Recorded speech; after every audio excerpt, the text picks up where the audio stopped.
নমস্কাৰ, এই নতুন ভিডিঅ'লৈ আপোনালোক সকলোকে স্বাগতম জনাইছোঁ। আৰু আজি মই এটা খেতিৰ বিষয়ে আপোনালোকৰ লগত আলোচনা কৰিব আহিছোঁ। আৰু এই খেতিটো কৰি 3 মাহত এটা বহুত ধুনীয়া উপাৰ্জন কৰিব পাৰি। আৰু কেনেকৈ সেইটো উপাৰ্জন কৰিব পাৰি মই আপোনালোকক এই ভিডিঅ'টোত সম্পূৰ্ণভাৱে বুজাম। আপোনালোকে ভিডিঅ'টো সম্পূৰ্ণকৈ চাই থাকিব। গতিকে আমাৰ ভিডিঅ'বিলাক আপোনালোকে শ্বেয়াৰ কৰি দিব, যাতে আপোনাৰ লগতে আৰু 10জন বন্ধু যাতে উপকৃত হ'ব পাৰে ভিডিঅ'টো চাই। আৰু আমি আলোচনা কৰিম এটা ধান খেতিৰ বিষয়ে। আৰু এই ধান খেতিটো আপোনালোকৰ কি হয়, জানুৱাৰী, ফেব্ৰুৱাৰী, মাৰ্চ এইকেইটা মাহত লগাব পাৰি। আৰু এইকেইটা মাহত লগালে মানে জানুৱাৰী আৰু ফেব্ৰুৱাৰী এই দুটা মাহত লগালে মানে কি হয়, আপোনালোকে জুন মানলৈ মানে ধানটো কাটিব পাৰে। আৰু এই ধানটোনো কেনেকৈ খেতিটো কৰে, কিমান ধান প্ৰডাকশ্যন হয়, এই ব্যৱসায় মানে ভিত্তিত কৰিব পাৰি নে নোৱাৰি, সেই কথাখিনি আপোনালোকক এই ভিডিঅ'টোত জনাম। আপোনালোকে সেইকাৰণে ভিডিঅ'টো চাই থাকিব। আপোনালোকে মোৰ বেকগ্ৰাউণ্ডত দেখা পাইছে চাগে, এইখিনিত গোটেই ধান আছে। আৰু এই ধান খেতিটো মেক্সিমাম আপোনাৰ মৰিগাঁও, নগাঁও ডিষ্ট্ৰিক্টত বেছি কৰা হয়। আৰু মই মৰিগাঁও ডিষ্ট্ৰিক্টৰ হয়, সেইকাৰণে আপোনালোকক এই বস্তুটো দেখাবলৈ বিচাৰিছোঁ, আপোনালোককো জনাবলৈ বিচাৰিছোঁ যে সেই খেতিটোনো কেনেকৈ কৰে, খেতিটো কেনেকৈ কৰে সেই সবিশেষখিনি এই ভিডিঅ'টোত জনাম। মানে খেতিটো হৈছে আপোনালোকৰ জানুৱাৰী আৰু ফেব্ৰুৱাৰী মাহত একদম খুব ধুনীয়াকৈ লগাব পাৰি। মানে কি, আমাৰ যিটো শালি খেতি, সেই শালি খেতিটো মানে উঠোৱাৰ পিছতহে এই খেতিটো কৰিব পাৰি। আৰু এই খেতিটো আপোনালোকে পানী দিব লাগিব, মেচিনৰ সহায়ত পানী দিব পাৰিব। আৰু মেচিনৰ সহায়ত পানী দি পেলাই খেতিটো কৰা হয়। আৰু এই খেতিটো আপোনালোকৰ কৰিবৰ কাৰণে বীজটো আনিব লাগিব আপোনালোকে দোকানৰ পৰা। আপোনালোকে যিবিলাক ওচৰত বীজৰ দোকান আছে, সেই দোকানবিলাকৰ পৰা এই বীজটো আনিব লাগিব ধানৰ।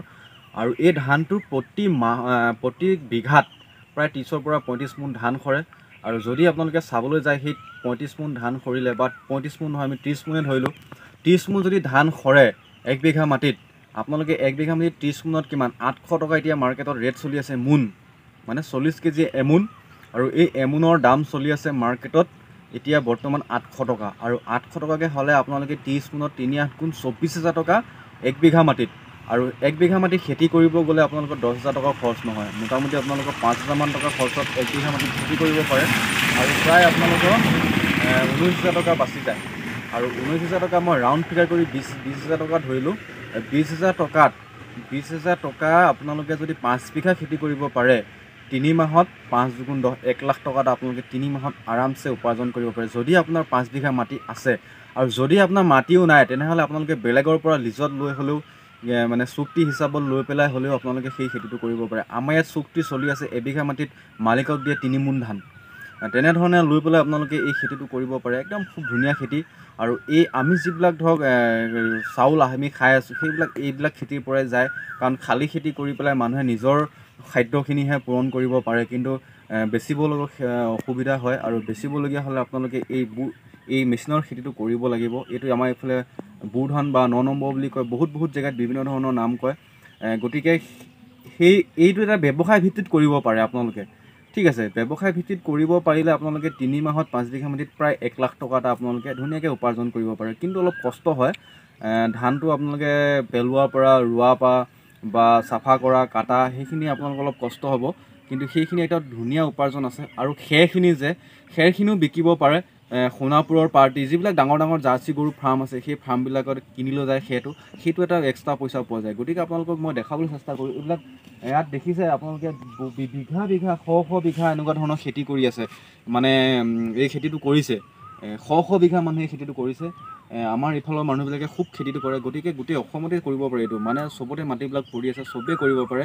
খালি এটা মেচিন লাগে, মেচিনটো পানী দিবৰ কাৰণে পানী তোলা মেচিন এটা হ'ব লাগে, নহ'লে বা আপোনালোকৰ মটৰ হ'লেও হৈ যায়।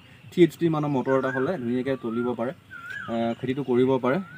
আৰু আপুনি কৰিছে, আপোনালোকৰ আৰু 10জনেও কৰে, সেই খেতিটো কৰিব। আপোনাক এবাৰ আপুনি কৰি দেখাই দিলে, সেই আপোনাৰ লগতে আৰু 10জন মানুহ নেক্সট বছৰ কৰিব। আৰু কৰিলে কি হয়, মেচিনৰ যিটো খৰচ হয়, সেই খৰচটো আপুনি ধুনীয়াকৈ পায়।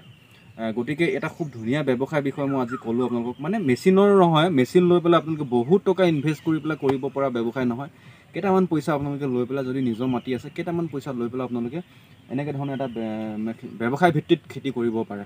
মানে আপোনালোকে নিজটো পূৰা হয়, খাবৰ কাৰণে লাগে, তাৰ উপৰিও আপোনালোকে মানে ব্যৱসায় ভিত্তিত কৰিব পাৰে। ব্যৱসায় ভিত্তিত কৰিলে মানে সেইটোৱে আৰু 3 মাহত প্ৰায় 1 লাখ টকা, মাহত 30-35 হাজাৰ টকা আপোনালোকে ইনকম হৈ আছে। গতিকে কৰক আপোনালোকে এনেকুৱা ধৰণৰ খেতি। মই আপোনালোকক এই ভিডিঅ'টোত এইখিনিয়ে দেখাব বিচাৰিলোঁ যে কোনো মেচিন নোলোৱাকৈ আপোনালোকে এনেকৈ ধৰণৰ এটা মাটি থাকিলে বা মাটি নাথাকিলেও আপোনালোকে বেলেগৰ মাটি লৈ হ'লেও এই খেতিটো কৰি পেলাই এটা ধুনীয়া পইচা উপাৰ্জন কৰিব পাৰে। গতিকে এইখিনিয়ে আছিলে ভিডিঅ'টো আপোনালোকক জনাবলগীয়া।